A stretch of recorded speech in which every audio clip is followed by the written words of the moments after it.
उस रात सचिन अपनी भाभी से बहुत खुश था। वह एक कमरे में बैठकर यही सोच रहा था कि जब तक भैया वापस नहीं आ जाते तब तक मैं घर वापस नहीं जाऊंगा। सचिन कानपुर का रहने वाला था। उसने दिल्ली कॉलेज के बारे में काफ़ी सुन रखा था। उसकी उम्र 20 के करीब थी।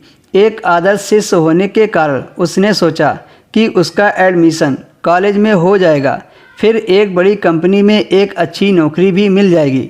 इसी वजह से सचिन दिल्ली आया था। दिल्ली में उसके भैया भाभी रहते थे। उसके दिल्ली आने के 3 दिन बाद ही उसके भाई को बिजनेस के सिलसिले से विदेश जाना पड़ा। उसके बड़े भाई सौरभ ने एक बहुत ही खूबसूरत लड़की से शादी की थी। सौरभ का अपना मकान था। वह काफ़ी अच्छा खासा पैसा कमाता था। सचिन अपने ख्यालों में खोया हुआ था कि तभी दरवाज़ा खुलने की आवाज़ आई। उसने बाहर जाकर देखा तो उसकी भाभी आ गई थी।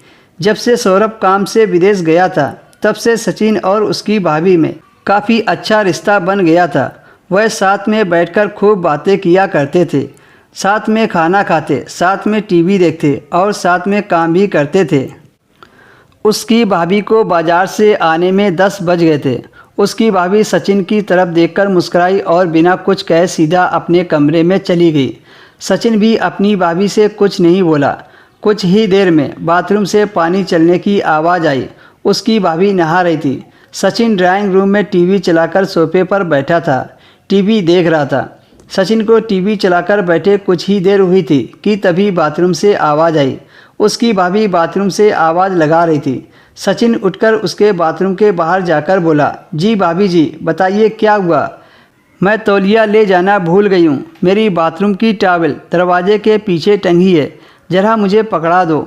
जी भाभी जी, बोलकर सचिन टॉवल लेकर बाथरूम के बाहर आ गया।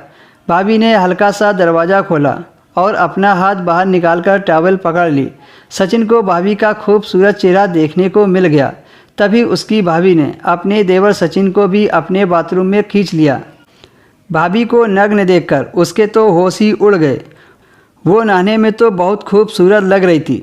सचिन बिना कुछ सोचे भाभी से लिपट गया और थोड़ी देर मस्ती करने के बाद दोनों बाथरूम से बाहर निकल आए और रात का खाना खाने के बाद दोनों गहरी नींद में सो गए।